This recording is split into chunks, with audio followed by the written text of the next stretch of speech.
Galera, e o Faustino? E o Faustino? Já vi que a live vai ser pautada Gente, por faustinices, né? Faleceu. Deixa eu falar uma coisa, cara. Vocês leram a nota? A nota diz uma coisa, tá? E a gente não abre mão, isso vai ser pra todo mundo. Você ajudou a fundar um partido. Pra quê? Pra você se eleger por esse partido. Se você não vai se eleger por esse partido porque o teu partido atual não lhe deixa sair, não lhe dá a permissão de sair, isso aconteceu já com várias pessoas, né? O Matheus Batista, por exemplo, etc. Você tem duas opções. Ou você renuncia ao mandato e disputa uma nova eleição e abre mão do partido anterior, um abraço, ou você não disputa a eleição. O que você não pode fazer? Disputar na chapa concorrente, é óbvio, é isso. É só isso, tá? Então vamos supor, eu sou aqui do McDonald's, né? E aí estamos aqui com a nossa galera. Aí de repente surge o Burger King, legal. E aí a galera ajudou a fundar o Burger King. Aí eu como McDonald's falo, bom, você que é funcionário meu, você não vai sair para trabalhar no Burger King. Aí esse funcionário vai falar o seguinte, olha, eu sou do Burger King, então eu tô indo embora. Ou não, vou continuar trabalhando aqui no McDonald's. Não, então o Burger King fala, então irmão, boa sorte aí, continue aí com o McDonald's. É exatamente isso, é uma questão muito simples. E isso não serve para o Faustino, serve para todo mundo, sem exceção. Se você vai disputar a eleição, se você disputou a eleição, se teve o privilégio de disputar a eleição por este grupo, tá? Que construiu a campanha e o mandato, legal, você ganhou o mandato. Ah, estão me impedindo de sair. Então você tem uma escolha, ou você completa o mandato e não sai agora, ou você renuncia e disputa a eleição. O que não pode é, vou continuar o mandato e vou disputar a eleição para outro partido concorrendo com a missão. É só isso, tá? É só isso. Então não teve roubo, não teve bolsonarizada, não teve traição, não teve problema pessoal, teve isso. Teve isso. Daqui pra frente, o que vai ser? Não sei. Não sei. O que ele vai fazer? Eu não sei. Então, né? É isso. Falado? Os adversários. Então vamos lá. Caso Ben Mendes, saída do Faustino. E eu acho que eu vou começar assim, porque eu vi gente fala do Faustino, eu não vou ficar falando do Faustino, vou dar uma fala clara para não tratar disso, porque basicamente dentro da militância, quem ficou vendendo o Faustino como a última bolacha do pacote fui eu. E eu sempre falo que a maior parte desses casos, né, quando eu peço alguns inimigos públicos, como o inimigos públicos foi muito uma criação e investimento que eu quis fazer a partir de 2023 em criar quadros novos, rapazes que foram frutos da academia, eu me animei muito, e aquilo, pô, em 2023 a gente cresceu muito. Eu tenho, basicamente, eu era próximo do Bétega, eu era próximo do Costenaro, eu era próximo do Faustino, menos do Sandro, mas fui próximo do Sandro. E, cara, foi um erro monumental. E eu acho que a gente que hoje tá fazendo uma reconstituição do erro e já pode colocar aqui. Se vocês repararem, eu já não vinha falando do Faustino há muito tempo. Eu já tinha diminuído minhas falas sobre o Faustino. Tá, já tinha tirado o pé e tinha uma relação cordial, porque eu sabia e já dava pra saber isso iria acontecer. Tanto com ele quanto com o Sandro. O lance do Sandro foi que a gente descobriu antes, basicamente que ele é né? É aquilo que vocês sabem que ele é. Mas o Faustino uma vez ele veio pra São Paulo no meio do ano passado, ele queria ter uma conversa comigo, explicando que ele queria ser, no fundo ele queria sair pela União Brasil, né, desde o início, o partido não tava nem pronto, e aí eu, tá bom, não vou ficar discutindo, tá, não vou ficar entrando nesse mérito, vai que o cara melhora no caminho, às vezes a pessoa, sabe, tava no começo do mandato, todo mundo no começo de mandato entra no Megotrip, os únicos caras que não entraram são os que ficaram junto, que é a Amanda, o Kim, o Guto, o Arthur, né? O Matheus Batista não tá em Egotrip, mas a maior parte da galera que tem cabeça fraca entra na Egotrip. E, em resumo, né, eu vou ficar aqui polemizando, mas a gente já sabia, a gente tava trabalhando nos bastidores pra isso não dar problema, mas se vocês repararem, eu já tinha tirado o pé. O cara falou, e por que levou ele nas entrevistas no Rio Grande do Norte? Porque eu não tinha expulso ele ainda. Porque não, a relação já não estava, ainda havia possibilidade, mas... como é que eu posso colocar? Vocês têm que entender que na política você tem um processo e tem um tempo. E a gente tem que conduzir isso. Mas a gente já tava, entendeu? Vamos ver. E deu no que deu. No fundo, eu volto a colocar, o erro é meu. Uma pergunta boa. O projeto Leve Postos foi ou será afetado de alguma forma pela saída do Faustino? Não será. Não será porque o Faustino não tem nenhuma responsabilidade sobre a execução do Leve Postos. O investimento foi todo nosso. O time dele, que é um time do MBL, não é dele, o time lá tocou isso. Então, não tem nada a ver. O Leve Postos vai terminar tudo perfeitamente, não vai alterar em nada isso, tá? Agora eu vou fazer uma crítica não sobre ele, não vou ficar falando dele ou falar dos outros. Eu vou falar o erro. O erro nosso, realmente, eu vi uma vez uma live do Bisotto, o Bisotto até me mandou, eu concordei com ele. O erro nosso é o investimento no jovem. O jovem político de direita, ele tem um histórico conosco. E esse jovem político de direita, ele nos trai. E eu entendo porque ele nos trai. O MBL busca, encontra essas pessoas às vezes acompanha a gente, eu até gosto, são pessoas que acompanhavam e gostavam. Só que eles, né, começam a crescer, aí quando a pessoa cresce não é mais o grupo, aí virou a mérito do cara, o cara descobriu uma coisa, o cara é incrível. Isso todos, do Fernando Holliday, Lucas Pavanato, cara, Klaus Schuh, todo mundo, se você for pegar, todo mundo, né, começa com o MBL e depois acha que, pô, agora o MBL é um problema, porque até atingir certo nível o MBL é muito bom. Aí o cara vê os números do Lucas Pavanato, o cara vê o Nicolas, aí o cara fala, pô, mas se eu vir esse troço aí, eu cresço muito. Então são pessoas, né, não tô falando que é o caso específico do Sandro, do Faustino, não sei o que, eu tô falando do caso geral do jovem de direita. O jovem de direita, ele vê um caminho. Então eles não batem no Bolsonaro. Olha o Bétega, lembra? O caso do Bétega foi mais, não quer bater no Bolsonaro, eles não estão querendo afirmar um grupo. Eles não querem fazer parte de um trabalho, de um grupo que vai chegar ao poder defendendo um conjunto de valores. Quando a gente reparou, a gente levantou um monte de gente que quer basicamente, né, fazer o dele rapidinho. E é isso. É isso.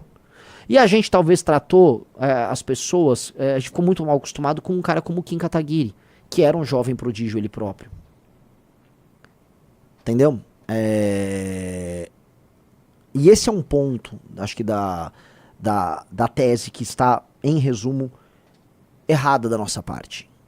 E isso será alterado tanto para o MBL quanto para o Partido Missão. Tá?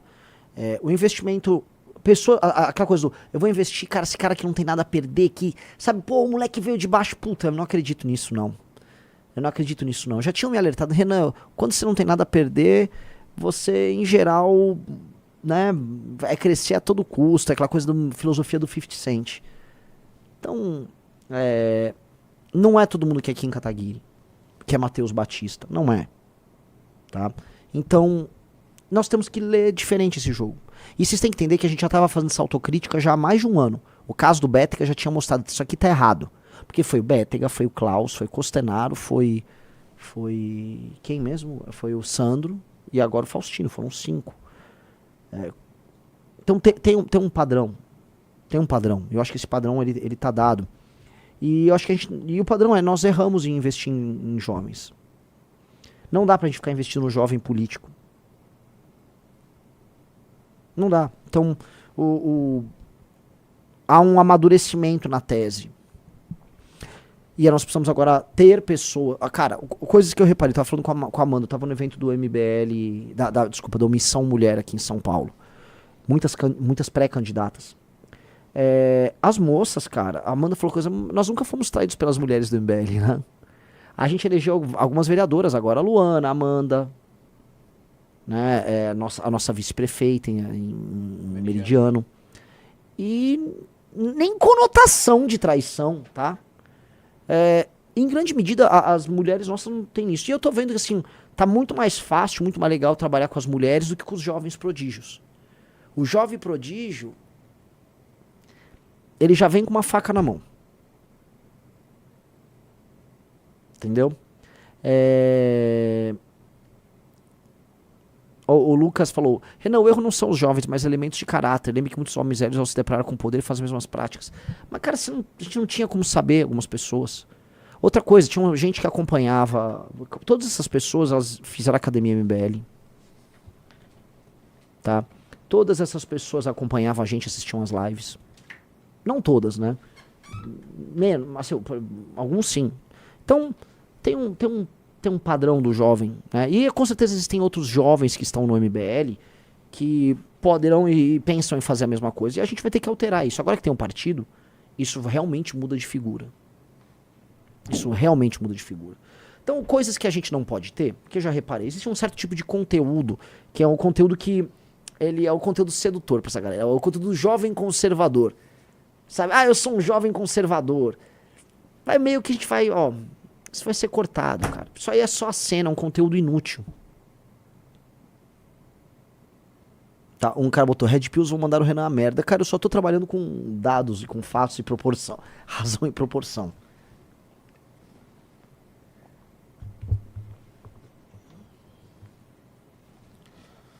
Pessoal, O Felipe- like na live. O Felipe T. Ribeiro falou, sinceramente, acho que foi só azar mesmo, Renan. Eu não sei, cara. Eu acho que trazer pra perto pessoas que têm algo a perder é muito mais interessante. E, em geral, pessoas mais velhas têm algo a perder. Pessoas mais velhas, pessoas casadas, tendem, não é que não haverá traição, mas tendem, tá? E entender assim, as pessoas entram no movimento pela causa e depois a causa vira elas próprias. Então, eu não tô falando aqui especificamente sobre nenhuma dessas pessoas, tá? Eu tô falando sobre o contexto geral. Pra eu endossar alguém de agora em diante vai ser muito difícil. Muito difícil. Eu endossei muito todas essas pessoas, então tem uma questão de responsabilidade. Culpa é totalmente minha nesses casos. Totalmente minha. Totalmente minha. A culpa é 100% minha, eu não tenho nem o que falar. Ah, é culpa do Kim? Não, cara, o Kim fez nada. O Kim só ouviu, pô, o Renan falou isso, o Kim é de time, é de grupo. Isso é culpa completamente minha. Porque eu quero expandir, eu quero fazer o grupo crescer, mas, sabe, eu não tenho problema em errar. Porque só erra quem tenta. E você precisa estar tentando o tempo todo. Agora, quando você começa a pegar padrões no erro, aí sim. Aí você tem que, pegar um padrão e eliminar o padrão. Tá? E eu acho que é sobre isso, entendeu? A gente tem que tem um padrão aí que é dado, sabe por quê? Reparem qual é o investimento do bolsonarismo hoje, do neobolsonarismo. É um perfil muito parecido com o perfil do cara do MBL, que é o jovem de direita, o homem jovem de direita, com suas peripécias e aventuras. Tem um monte aí. Pavanato, Vitor Ruiz, o Nicolas é o número 1 desses, mas em todos os lugares tem aquele no Rio de Janeiro, que é vereador do Rio de Janeiro. Em comum, né?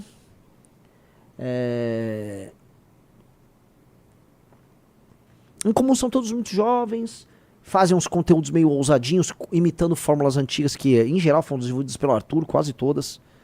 Né? E eu acho que é isso. Eu acho que um cara que entrou no grupo, o jovem de direita, antes de querer ser candidato, ele tem que ficar, no mínimo, 4 anos fazendo qualquer outra coisa pelo grupo, sem nenhum comprometimento eleitoral. Eu acho que é isso. E se construir de maneira certa, pra gente saber que a pessoa vai ter maturidade na tese. Por exemplo, por que o Matheus Batista é diferente? Minha pergunta é, por que o Kim era diferente do Holiday? Por que o Matheus Batista é diferente dos outros? O Matheus Batista, não é que ele vive no conteúdo, assiste às lives. Ele produz vídeos sobre o nosso universo. Ele lê as nossas coisas, ele discute conteúdo do Livro Amarelo, ele concorda e discorda porque ele leu e acompanhou. Tem um lance de viver o nosso mundo. E a gente tem um mundo riquíssimo, com uma militância riquíssima. Só que, cara, vocês acharam, o Sandro Filho nunca leu nada. A gente achar, não sei se foi o Riso que tava falando comigo isso, mas tipo, alguém falou, gente, o Sandro Filho nunca leu nada nosso. Não vamos nos iludir. Um cara como o Sandro nunca viu nada. O Bétega nem tinha ideia. O Bétega, por ele, o partido nem iria sair do papel. Pro Bétega, o partido não ia sair. Então, a gente errou. A gente errou.